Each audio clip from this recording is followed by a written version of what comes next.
Narcissists have no equals. This might be an abstract theory, but it can help us understand why narcissists are so preoccupied with signs of status. Welcome to Looking Behind the Mirror, where we explore narcissism and take our lives back as we make sense out of nonsense. As a quick disclaimer, everything I say is based on my opinions and my personal experiences. I'm not a professional, and if you're really struggling, I encourage you to seek professional help. I am providing links below for you. So what do we mean when we say that narcissists have no equals? I think it's helpful to go back to the beginning of what happens when a narcissist meets someone. When a, quote, normal person meets someone, what do we normally do? We normally try to get to know that person. We might be curious if they have any common interests, if there's anything that we could engage in a conversation with. Maybe we wonder if this is someone we'd like to spend some time with. We generally want to get to know that person authentically. We want that person to be able to express who they are so that we can decide if this is someone we want to spend time with. When a narcissist meets someone, the first thing they do is they rank that person. I think that they don't even realize that they're doing this. It is so automatic and so immediate. And when I say that they rank people, what exactly does that mean? Each narcissist has a different idea in their head of what makes a person a worthwhile human being. It depends on what they value, which can be very closely tied to their own natural strengths. So narcissists may value looks, they may value fitness, they may value finances, how rich somebody is, maybe what kind of car they drive. They may value somebody's education level. They may just value someone's intelligence and ability to articulate things a certain way. Or they may value the type of school somebody went to, or maybe how religious they are, or maybe what political affiliations they have.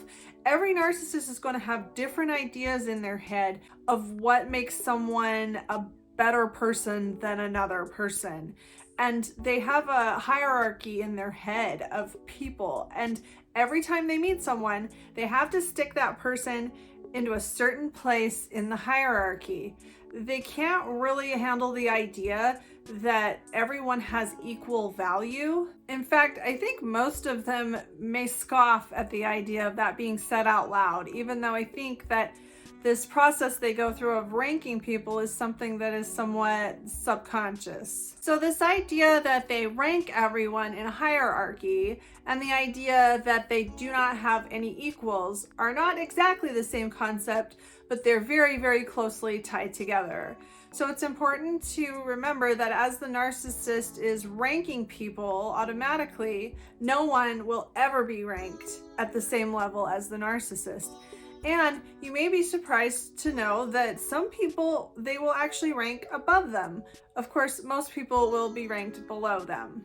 So let me get into why they do this and also how it could be that some of them would voluntarily rank people above them. First of all, narcissists do not really emotionally understand what a person is. They don't understand the complexities of a human being. They have a very simplistic, one-dimensional idea of what people are.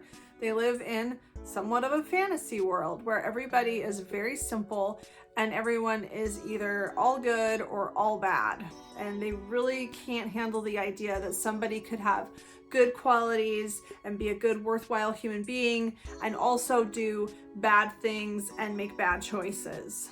So this carries over very easily into their oversimplistic habit of ranking people, like sticking people on a specific place on a ladder as if that's where that person belongs, in a static place of value. That a human being can be measured by whatever it is the narcissist thinks is important. Somebody that's maybe extremely intelligent but not at all athletic could be ranked as a valuable person to one narcissist and as not a valuable person to another. A narcissist has a very hard time thinking through these abstract kind of thoughts and recognizing that everyone has value in some area. And of course, the only reason that they care about this at all is because they care about how they feel about themselves. They have to stick everyone somewhere on this hierarchy so that they know where they stand. They don't really care about anyone else. They don't really care where anyone else fits. But when they're able to stick someone below them in rank, it makes them feel better about themselves. It makes them feel a sense of relief. Like, oh good, he went to a cheaper school than I did. What a relief, I am better than him. Or, oh good, I have more money than he does, so I am better. Phew, what a relief. Narcissists are in a constant war with themselves to prove to themselves that they're a worthwhile human being. This is something that is very well hidden, that most people would never guess is going on inside the narcissist 24/7. And so they have a need to place people below them or above them in order to get a good idea of where they stand in the world. It's the same reason that they are so addicted to what we call narcissistic supply. They need the outside world to validate to them that they're a worthwhile human being. They have no natural self-worth within them. They have to get their self-worth from the outside world. They have to be able to measure their self-worth against what they see in other people. So in addition to narcissistic supply, they also compare themselves to other people. And this is why they automatically rank anyone they meet upon meeting them. And as for people that they rank above them, these types of people will usually be people that the narcissist will never actually meet. It might be a celebrity, or maybe a political leader, or a religious leader, or maybe a CEO that they really look up to. Someone that maybe doesn't quite seem like a real person. Or it might be a mentor that's achieved really great things that they really look up to. Some types of narcissists will actually get their self-worth through association. So they may look for people that they feel are superior to them and then kind of latch onto those people so that they can feel special through association. Not all narcissists will do this, but many of them will, and it's just another way that they can fortify their ego to make themselves feel worthwhile, to prove to themselves that they're a worthwhile human being. Because, well, if I'm associating with this perfect person, then I must be pretty special myself. And so why is it that a narcissist cannot see anyone as their equal? What's wrong with that? For a narcissist to see someone as an equal, they would have to see them on the same level as them. They would have to look that person right in the eye, right where they're at. And what they would see is what they really think about themselves. A worthless human being that is neither better than or worse than them, just a nobody. Narcissists cannot feel any self-worth without being able to compare themselves against someone else. They either need somebody pushing them up from the bottom or pulling them up from the top. There's no worth right here on their level. There is nothing that's going to make them feel like a worthwhile person that's already right here where they are. Where they are is not where they ever want to be. And like I said, they're in a constant battle to prove to themselves that they're a worthwhile person. They can't prove anything to themselves when they're looking directly into a mirror. They have to stand on the heads of people in order to be able to see anything that they can measure themselves against. So if a narcissist was in a work environment where he or she was working with, quote, equals, a whole bunch of people that's on the same level, a narcissist is going to find some way to make themselves feel superior. They may sabotage their coworkers' work, or they may simply nitpick it. They may find the people that they consider superior and spend a lot of time with those people, try to get in favor with those people, but they are never going to just live in harmony as equals with anyone. They have to be pushing someone down or trying to get someone to pull them up. Otherwise, their sense of self is just extremely stagnant. It's intolerable, and it's a sort of boredom and pointlessness and worthlessness that they just can't live in. So how does this transfer over into closer relationships with family, with children, with close friends and with romantic partners. I'm sure a lot of you that are listening have been in the unfortunate position of being ranked below a narcissist that was very close to you. And because you were ranked below the narcissist, you were probably treated very poorly. But I think that it might be helpful to take a step back and take a look at what may have happened in some of your situations. Narcissists, like I said, are able to place people above them, to place people on pedestals. And many romantic relationships and other types of relationships will start out this way, where they will idealize you. And I've done videos on the idealize, devalue, and discard cycle, but this is very closely related, and this is what's really causing that whole cycle. When a narcissist first meets you, let's just say that you are a romantic partner, they're going to idealize you and they're going to place you above them. This isn't going to happen every single time, but it's just an example of a situation that may occur. If a narcissist idealizes you and decides that they want you as a romantic partner and they're placing you on a pedestal, the reason that they want you as a romantic partner is because they see you as superior and they see you as someone that's going to lift them up and it's going to make them feel special by association. If they can be seen with you, if they can be perceived as somebody that's good enough to be with this perfect person, that's going to make them feel good about themselves. It's going to make them feel perfect by association.